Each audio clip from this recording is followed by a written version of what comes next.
మీకా గ్రంథము 7వ అధ్యాయము. వేసవికాలపు పండ్లను ఏరుకొనిన తరువాతను, ద్రాక్ష పండ్ల పరిగె ఏరుకొనిన తరువాతను ఏలాగుండునో నా స్థితి అలాగేయున్నది. ద్రాక్ష పండ్ల గెల ఒకటియూ లేకపోయెను. నా ప్రాణమునకిష్టమైన యొక్క క్రొత్త అంజూరపు పండైనను లేకపోయెను. భక్తుడు దేశములో లేకపోయెను. జనులలో యథార్థపరుడు ఒకడునూ లేడు. అందరునూ ప్రాణహాని చేయుటకై పొంచియుండువారే. ప్రతి మనుష్యుడును కిరాతకుడై తన సహోదరుని కొరకు వలలను ఒగ్గును. రెండు చేతులతోనూ కీడు చేయ పూనుకొందురు. అధిపతులు బహుమానము కోరుదురు. న్యాయాధిపతులు లంచము పుచ్చుకొందురు. గొప్పవారు తమ మోసపు కోరికను తెలియజేయుదురు. అలాగున వారు ఏకపట్టుగా నుండి దాని ముగింతురు. వారిలో మంచివారు ముండ్ల చెట్టు వంటివారు.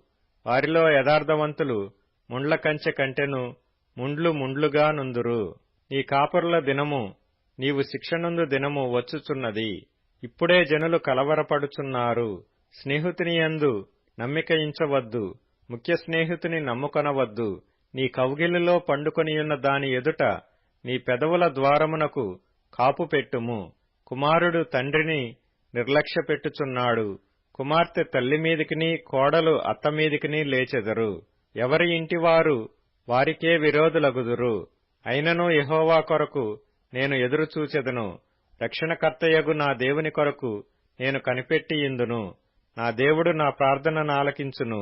నా శత్రువా, నా మీద అతిశయింపవద్దు. నేను క్రింద పడినను తిరిగి లేతును. నేను అంధకారమందు కూర్చున్నను యెహోవా నాకు వెలుగుగా నుండును. నేను యెహోవా దృష్టికి పాపము చేసితిని గనుక ఆయన నా పక్షమున వ్యాజ్యమాడి నా పక్షమున న్యాయము తీర్చు వరకు నేను ఆయన కోపాగ్నిని సహింతును. ఆయన నన్ను వెలుగులోనికి రప్పించును. ఆయన నీతిని నేను చూచెదను. నా శత్రువు దాని చూచును. నీ దేవుడైన యెహోవా ఎక్కడనని నాతో అనినది అవమానమునొందును. అది నా కండ్లకు అగపడును. ఇప్పుడు అది వీధిలోనున్న బురద వలె త్రొక్కబడును.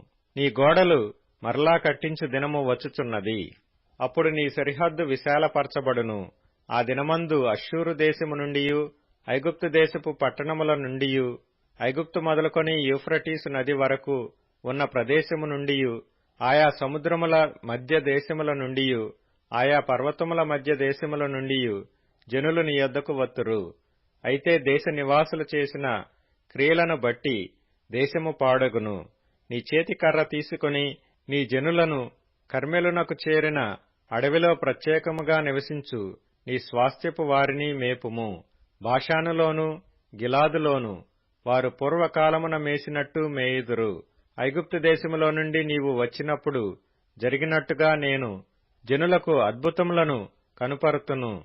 అన్యజనులు అది చూచి తమకు కలిగిన బలమంతా కొంచెమని సిగ్గుపడి నోరు మూసుకొందురు. వారి చెవులు చెవుడెక్కిపోవును. సర్పములాగున వారు మన్ను నాకుదురు. భూమి మీద ప్రాకు పురుగుల వలె తమ ఇరువలలో నుండి వణుకుచు ప్రాకి వత్తురు. మన దేవుడైన యెహోవా యొద్దకు భయపడుచూ వత్తురు. నిన్ను బట్టి భయము నొందుదురు. తమ స్వాస్థ్యములో శేషించిన వారి దోషమును పరిహరించి వారు చేసిన అతిక్రమముల విషయమై వారిని క్షమించు దేవుడవైన నీతో సముడైన దేవుడున్నాడా? ఆయన కనికరము చూపుటయందు సంతోషించువాడు గనుక నిరంతరము కోపముంచడు. ఆయన మరల మన యందు జాలిపడును. మన దోషములను అణచివేయును. వారి పాపములన్నిటినీ సముద్రపు అగాధములలో నీవు పడవేతువు. పూర్వకాలమున నీవు మా పితరులైన అబ్రాహాము యాకోబులకు ప్రమాణము చేసిన సత్యమును కనికరమును నీవు అనుగ్రహింతువు.